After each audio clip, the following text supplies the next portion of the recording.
Caríssimos, aqui quem vos fala é o professor Marcão com mais um Marcão na História. É o resumão do Marcão. Hoje essa aula vai em especial para os meus alunos do primeiro ano do ensino médio, turma 101, 102, 103, 104. É, na verdade, uma forma de alcançar vocês. Apesar dessa quarentena, não vamos entregar os pontos. Estamos juntos. Não, obviamente não presencial, mas virtual. É um abração do Marcão. Acharam que iam se livrar de mim? Não deu. Cheguei em vocês. Vamos lá, rapaziada. Idade Média, Europa, aula 1, primeiros anos do ensino médio. Vamos lá, pessoal. Módulo 2, página 209, página 217. Tá ok? Já pegou a apostila? Não? Vou dar um tempinho para vocês. 1, 2, 3, 4, 5. Deu. Vamos lá. Idade Média. A Idade Média, ela está dividida em Alta e Baixa Idade Média. A Alta Idade Média começa no século V com a queda do Império Romano do Ocidente. Nós falamos lá sobre o Império Romano nas nossas aulas antes dessa quarentena. A Alta Idade Média vai se caracterizar pelo feudalismo. Depois eu explico direitinho para vocês o que é o feudalismo. Vai até o século XI, quando acontecem as cruzadas. Papa Urbano II convoca então a nobreza feudal para ir a Jerusalém, libertar, na verdade, Jerusalém e as cidades sagradas do cristianismo, lá na Palestina, que estavam sob domínio muçulmano.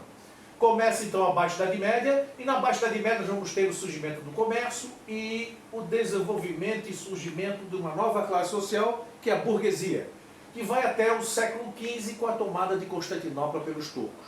Então, a Idade Média vai do século V ao século XV, dividida em alta e baixa. Vamos ver esse processo então. Alta Idade Média. Alta Idade Média. O que aconteceu então na Europa? O Império Romano caiu no ano de 476, século V, e vários povos começaram a invadir a Europa. Eles não invadiam a Europa porque, na verdade, a Europa estava sob domínio romano, as legiões poderosas de Roma. Esses povos não penetravam no continente europeu.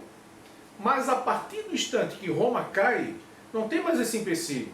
É como se fosse uma barragem que tivesse vários buracos. A água começa a passar por esses buracos. Esses povos bárbaros começam a penetrar no Império Romano. Quem são esses povos bárbaros?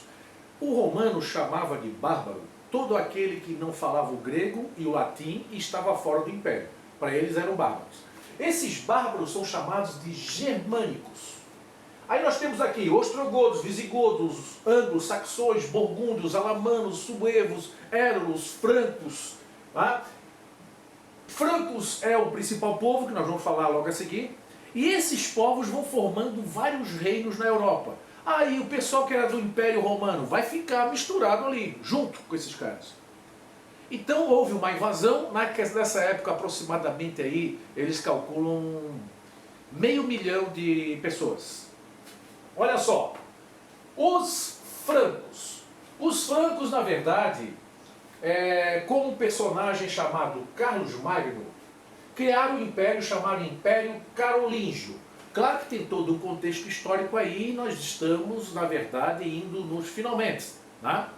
Quem tiver curiosidade pode até pesquisar, tem toda uma história contando sobre Carlos Magno. Carlos Magno chegou ao poder. O que ele fez então? Ele queria reviver o Império Romano, o domínio do Império Romano. E ele unificou o continente europeu sob o seu domínio. Ele, inclusive, adota o cristianismo.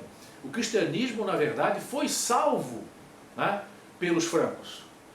Os francos salvaram o cristianismo.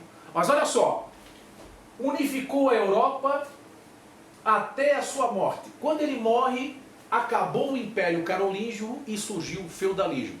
Ele dividiu a Europa em condados, marcas e ducados. Condes, marqueses e duques, que eram os seus generais. E esses caras aí ficaram no poder a partir da morte dele. E a Europa ficou toda dividida em condados, marcas e ducados. A Alta Idade Média vai se caracterizar então pelo surgimento dos feudos. Grandes extensões de terra e sob domínio dos senhores feudais, condes, marqueses e duques. e deu origem então ao feudalismo. No feudalismo, o poder político era dividido entre seus feudais. Os reis tinham apenas o poder simbólico, não mandavam em nada. Por quê? Esses feudais tinham exércitos superiores ao exército dos reis.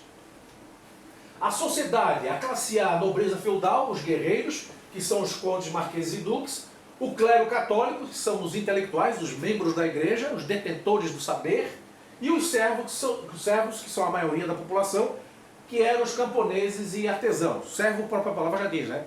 O servir.